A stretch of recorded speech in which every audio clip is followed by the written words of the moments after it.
Friends, how are you all. I hope आप सब अच्छे होंगे। तो फ्रेंड्स, जो आज ये आप देख रहे हैं ये करी पत्ते का पौधा है। आज मैं इसके बारे में पूरी जानकारी दूंगी।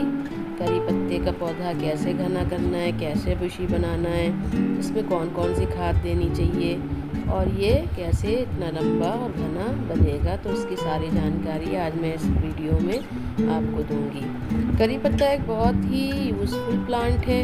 ये एक पेरेनियल प्लांट है, यानी कि सदाबहार प्लांट है। ये पूरे साल खूब अच्छा ग्रो करता है। ये हमेशा बढ़ता रहता है। अगर आप इसको सही से देखभाल करेंगे तो ये जंगल जैसा घना हो जाएगा। सर्दियों में थोड़ी इसकी ग्रोथ कम हो जाती है, क्योंकि जब ज़्यादा सर्दियाँ होती हैं तो इसकी पत्तियाँ सूखने लगती हैं और इसकी ग्रोथ कम हो जाती है। लेकिन इसको हल्की धूप में अगर रखेंगे तो ये बहुत अच्छा चलेगा और इसकी देखभाल अच्छे से करते रहेंगे तो ये ख़राब नहीं होगा। जैसे ही सर्दियों से गर्मियाँ शुरू होती हैं तो ये फिर से ग्रोथ स्टार्ट कर देता है।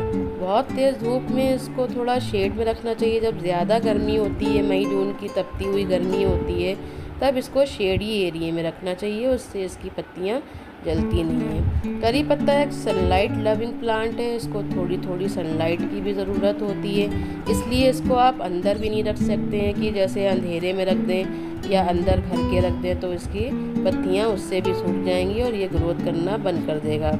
तो इसलिए ये बाहर धूप में बहुत अच्छा ग्रोथ करता रहता है। इसको ज़्यादा पानी की भी ज़रूरत नहीं पड़ती है कि डेली आपको पानी इसमें डालना है। ज़्यादा पानी डालने से इसकी जो जड़ें होती हैं वो गल जाती हैं और ख़राब हो जाता है ये। करी पत्ते को बुशी और घना बनाने के लिए इसकी ऊपर की जो पत्तियां होती हैं उसको आप पिंचिंग करके या कट करके निकालते रहिए, तो वहीं से उसकी स्टेम निकलेंगी और ये खूब बुशी होता जाएगा और घना होता जाएगा। तो इसके लिए आपको करना क्या है कि ऊपर का जो ये देखिए पार्ट होता है सॉफ्ट वाला, इसको इस तरह से निकाल के, और ये देखिए इसकी डाल को मैंने यहाँ से निकाल दिया। जो महीन छोटी छोटी पत्तियाँ जहाँ से निकलती हैं ना, ऊपर की फुंगी जिसे बोलते हैं, तो वहाँ से आप इसको तोड़ के निकाल दीजिए। तो यहीं पर से दूसरी ब्रांचेस निकलना शुरू हो जाएंगी और ये घना होता चला जाएगा। इसी तरह से इसकी कटिंग करनी है। देखिए मैंने यहाँ पर से इसकी स्टेम को निकाला है। ये छोटी छोटी जो भी स्टेम है ये इनको पिंचिंग करके निकालते रहना है, तो ये और ज़्यादा बुशी बनता जाएगा। इस तरह से ये ऊपर की 4-5 लीव्स जो है ये इस तरह से तोड़ के निकाल दीजिए या कैंची से कट करके निकाल दीजिए। ये देखिए अब यहीं पर से दूसरी पत्तियाँ और स्टेम निकलना शुरू हो जाएंगी और आपका जो पौधा है वो खूब बुशी और घना होता जाएगा। पौधा आपको नर्सरी में 40 से 50 रुपए में छोटा सा एक पौधा मिलता है और इसको आप ला के लगा सकते हैं। अगर आप बिगिनर हैं तो उसको कटिंग से ग्रो नहीं करिए। करी पत्ता बहुत स्लो ग्रोइंग प्लांट है और ये बहुत धीरे धीरे ग्रो करता है, इसलिए आप इसको नर्सरी से ला के लगाएंगे तो ज़्यादा अच्छा ग्रो करेगा।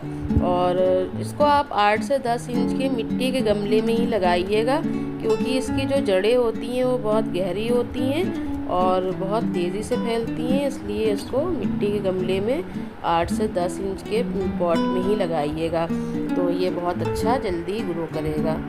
करी पत्ता एक मेडिसिनल प्लांट है और इसके इस्तेमाल से कोलेस्ट्रॉल भी कंट्रोल में रहता है।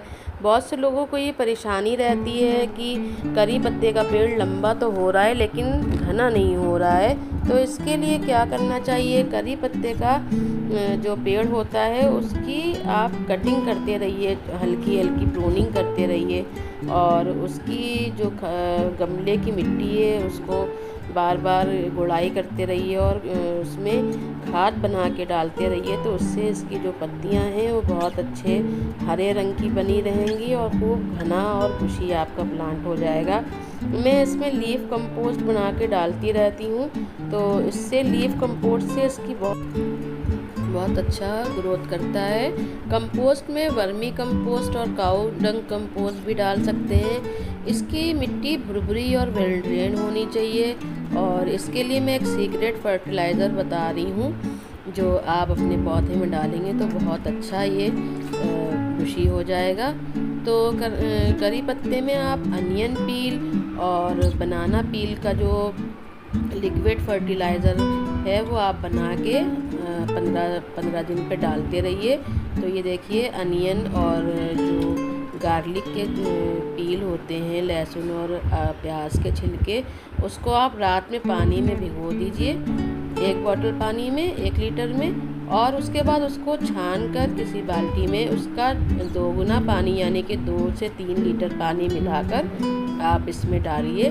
और भी अपने पेड़ों में आप इसको डाल सकती हैं। तो ये बहुत अच्छा काम करता है, पौधों को चमकदार बनाता है और बुशी बनाता है। करी पत्ते के लिए ये अनियन पील का जो फर्टिलाइज़र है बहुत ही अच्छा वर्क करता है, क्योंकि अनियन में नाइट्रोजन और पोटेशियम फुल होता है। तो इसलिए इसमें नाइट्रोजन से पत्तियां खूब चमकदार और हरी बनती हैं और खूब घना पेड़ हो जाता है। करी पत्ता एक टिपिकल समर प्लांट है। विंटर्स में इसकी ग्रोथ कम हो जाती है। फरवरी में ये बहुत आसानी से लग जाता है, इसलिए जब भी आप इसको अपने घर में लगाएं तो फरवरी या मानसून के टाइम पे ही इसको लगाएं। और ये ज़्यादा पानी इसको नहीं देना चाहिए, पानी की रिक्वायरमेंट इसको बहुत कम होती है। और अगर आपको इसमें पानी छिड़कना भी है तो स्प्रे से इसका पानी छिड़क सकते हैं, डाल सकते हैं। तो स्प्रे से इसकी पत्तियां भी साफ रहेंगी और ये बहुत अच्छा चमकदार बना रहेगा।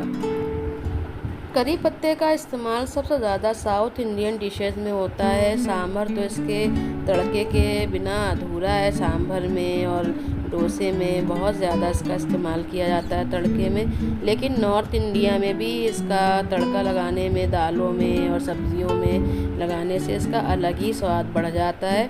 साउथ इंडियन डिशेस तो बिल्कुल ही अधूरी हैं करी पत्ता के बिना। तो जो करी पत्ते का जो तड़का होता है वो बहुत ही अच्छा उसका मज़ा ही अलग होता है। तो करी पत्ता बहुत ही ज़्यादा इस्तेमाल किया जाता है दाल में, पोहे में, और उसका जो डोसा होता है उसमें। तो करी पत्ते का पेड़ बहुत ही उपयोगी है। तो ये देखिए करी पत्ते के पेड़ से मैंने एक नई अलग से उसकी वो पेड़ निकला है, बेबी प्लांट उसका निकला था, तो वो मैंने निकाल लिया है इसको।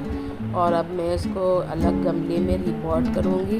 खूब अच्छे से इसमें जड़ भी बन गई है और खूब लंबा अच्छा पेड़ निकला है। तो ये मैं एक अलग पॉट में इसको रिपॉट करूँगी, लगाऊँगी। ये देखिए मैंने मिट्टी का गमला लिया है और इसको फिल कर लिया है। तो मैंने जो इसकी सॉइल बनाई है वो बहुत ही अच्छी वेल ड्रेन सॉइल बनाई है। इसमें मैंने लीफ कंपोस्ट डाला है, कोकोपीट डाला है और सॉइल डाली है, और इसमें गोबर की खाद और कंपोस्ट भी डाली है।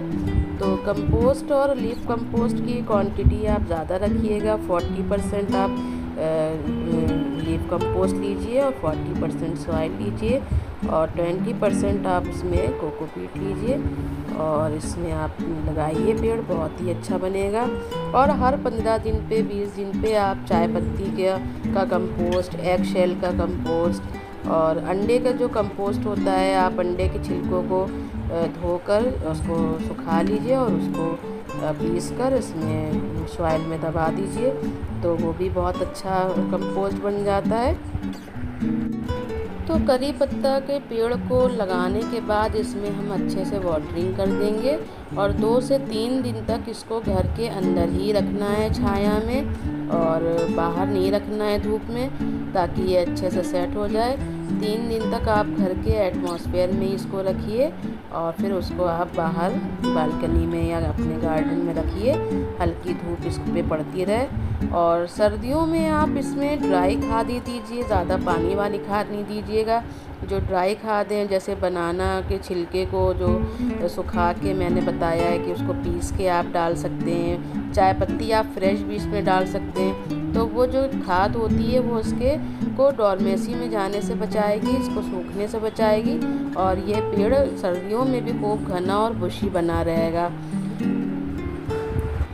करी पत्ते का इस्तेमाल खाना बनाने में तो किया ही जाता है, लेकिन अगर आप इसके बेनिफिट देखेंगे तो ये ऑयल बनाकर सर में लगाने के लिए, बालों को लंबा और घना बनाने के लिए भी बहुत ही फ़ायदेमंद है। अगर आप इसकी पत्तियों को तेल में उबाल कर और इसको सर पे अपने बालों में लगाएंगे तो बाल लंबे और घने चमकदार बन जाएंगे। तो ये जो मेरा करी पत्ते का बेबी प्लांट है, देखिए ये सेट हो गया है 2 दिन में, खूब अच्छा हो गया। और अब ये भी खूब अच्छा बुशी हो जाएगा, क्योंकि मैं इसकी ऊपर से पिंचिंग करती रहती हूँ। मानसून या फरवरी में ही नया पौधा लगाने का बेस्ट टाइम होता है। और अभी ये जो सितंबर अक्टूबर का जो मंथ है, ये बहुत अच्छा रहता है किसी भी प्लांट को रिपोर्ट करने का बेस्ट टाइम है।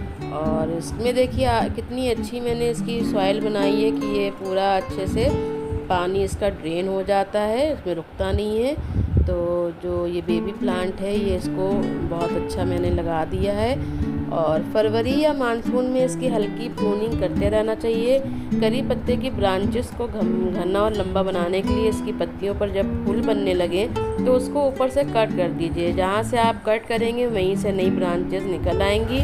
अब ये भी जानना बहुत ज़रूरी है कि करी पत्ता जो है वो खाने में इस्तेमाल किया जाता है। इसकी पत्तियों को हम अपने खाने में तड़का लगाने में इस्तेमाल करते हैं, तो इसमें कोई भी केमिकल फर्टिलाइज़र का हमें यूज़ नहीं करना है। इसमें नाइट्रोजन और पोटेशियम से भरपूर ही फर्टिलाइज़र डालना चाहिए, जो कि हमारे किचन वेस्ट में ही रहते हैं, वही यूज़ कर सकते हैं। तो मैंने आपको जैसे बताया कि प्याज और केले के छिलके को पीसकर इसकी मिट्टी में डालते रहिए, तो ये बहुत ही ज़्यादा बुशी और घना हो जाएगा। और अब बात करते हैं इसके पेस्ट कंट्रोल के लिए। तो इसके लिए आप नीम ऑयल या बेकिंग सोडा जो होता है, उसका आप 1 लीटर पानी में 1 चम्मच सोडा डालकर उससे स्प्रे करते रहिए, तो किसी भी तरह का कोई भी कीड़ा इसमें अटैक नहीं करेगा और ये खूब अच्छा बुशी और घना बना रहेगा। तो इसकी मिट्टी में आप कंपोस्ट डालते रहिए, ये खूब अच्छा घना बना रहेगा। बहुत से लोगों को ये शिकायत रहती है कि मेरा पौधा लंबा तो खूब हो रहा है लेकिन घना नहीं हो रहा है। तो घना बनाने के लिए यही सारी जितनी भी मैंने ऑर्गेनिक फर्टिलाइज़र बताए हैं वही सब डालते रहिए, तो ये खूब अच्छा घना हो जाएगा। तो ये आज मैंने आपको करी पत्ता की पूरी इन्फॉर्मेशन दी है। अगर आपको मेरी वीडियो इन्फॉर्मेटिव लगी हो तो वीडियो को लाइक करिए, और अगर अभी तक आपने मेरे चैनल को सब्सक्राइब नहीं किया है तो सब्सक्राइब करके बेल आइकन को प्रेस करिए, जिससे आने वाली मेरी सभी वीडियोस के नोटिफिकेशन सबसे पहले आपको मिलते रहें। तो ओके फ्रेंड्स, मिलती हूँ नेक्स्ट वीडियो में। Thanks for watching.